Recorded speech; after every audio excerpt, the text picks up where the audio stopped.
Саламатсыздар ме? Бүгін біз баклажанды қуырамыз. Ол үшін бізге керек помидор керек, баклажан, жұмыртқа, чеснок және тұз және майонез керек. Баклажанымызды мынадай тұз суға салып аламыз. Помидорымызды осылай турап аламыз.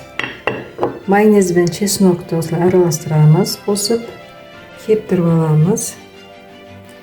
Жұмыртқаның үстіне сәл ғана тұз салып, сосын араластырып қуыра бастаймыз. Баклажанның екі жағын жұмыртқаға батырамыз, осылай қуырамыз. Міне қуырылып дайын болған біздің баклажанға екі жағына чеснок пен майонез аралған чеснокты жағамыз да екі жағына помидор саламыз. Біздің тамағымыз дайын болады. Немесе екі баклажанның арасына осылай істеп жасауға да болады. Немесе екі баклажанды осылай істеп жағуға да болады. Ортасына бір помидор салып жасауға болады. Өздеріңіздің қалауларыңыз бойынша болады.